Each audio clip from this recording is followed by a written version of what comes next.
Hello guys, welcome to another brand new video. So today I'll be talking about a word that is very common in our daily usage of the Korean language. And this word is Mocta. And then I'll equally be talking about the confusion, the intrigues behind this word Mocta. Hi, welcome back. So if you're new to this channel, don't forget to like, subscribe, and then turn on the notification bell so that you don't miss out on any next video. Well, for those of you who've been living in Korea and who've been studying Korean language, I guess you already know that there are two ways of speaking in Korea. There is the formal or the honorific way of speaking in Korea. The formal way is mostly used towards people who are older than you or towards people who have a higher ranking in the Korean society, because the Korean society is a hierarchical society. So you address people based on their status in the Korean society. And then there is equally the informal way, which has to do with maybe a mom speaking to the children, or a mom speaking to the husband, or a friend talking to a friend. So in this video, I'll be focused on the word Mocta,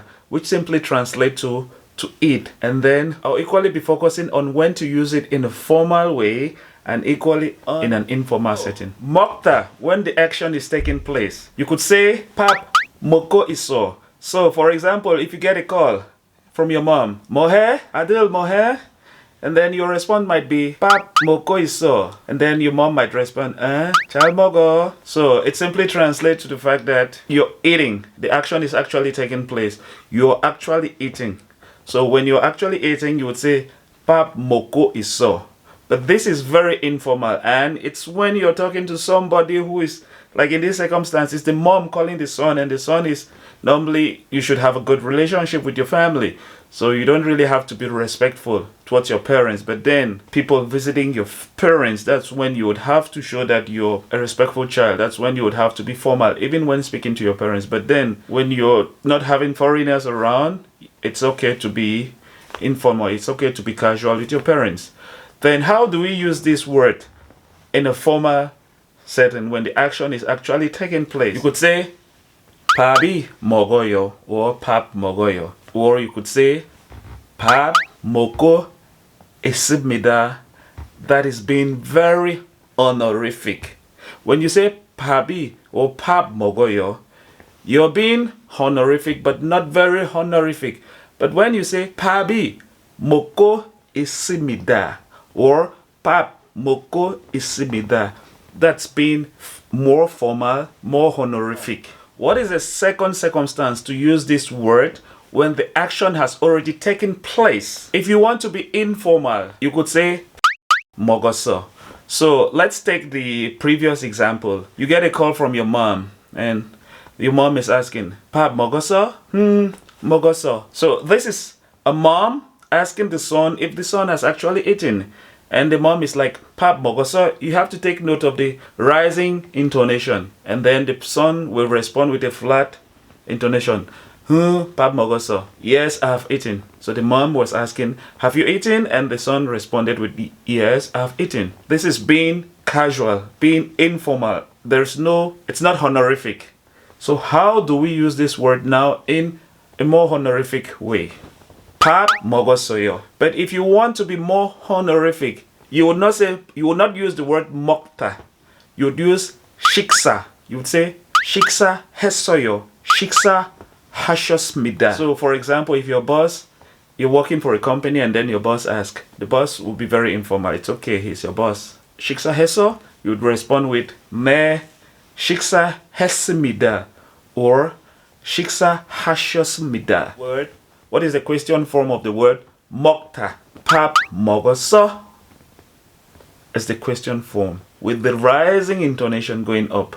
Shiksa heso with a rising intonation but not being formal. If you want to be formal using shiksa, you would say shiksa hesoyo. Shiksa hesimika makes it more formal than shiksa hesoyo, or shiksa hashosoyo makes it more honorific. There is a confusion with this word Mocta when it's being used in certain circumstances, especially towards foreigners who've not had some level of comprehension of Korean language. For example, you might have a friend, you might have somebody who is older than you, and then you meet that person, and the first question that the person will ask you is Pab mogoso or Pab mogosoyo, shiksa hesoyo. When the person wants to be more respectful, more honorific, they'll use shiksa hashosoyo, shiksa hesmika. So, why is it that there is confusion when somebody poses this question? So, for foreigners who've not had some level of comprehension of Korean language, might wonder if the person who is asking this question is trying to offer them some meal.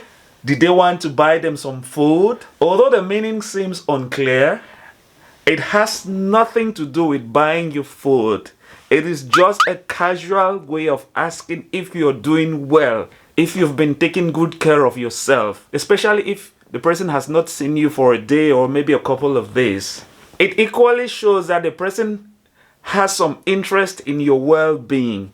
It has nothing to do with them wanting to give you food. So the second confusion with this word, pap mogoso or pap could be translated to meal. Thirdly, it can equally be translated to rice. So you have to understand Korean language based on the circumstance, based on the context. If not, you'll get confused. So guys, this is going to be the end of the video. I'll bring more videos about learning Korean language. So let's take the journey towards us improving our understanding of the language as we stay in Korea. Remember, like I said in the previous video, most people come to Korea without the intention of being in Korea for long, but they find themselves spending more than 2 or 3 years. Some go right up to like 5 years in Korea. It doesn't hurt knowing another language. Just take the opportunity to learn the language as far as you are in Korea. Like I said, I'm not going to tell you that learning Korean language is difficult or it's easy. But remember, 더 공부할수록 더 재미있어요. 더 공부할수록 더 쉬워요. The more you learn this language, the more fun it gets. The more you learn this language, the easier it gets. So don't give up. Like I said, it's always difficult from the beginning, but it will get easier as days goes by.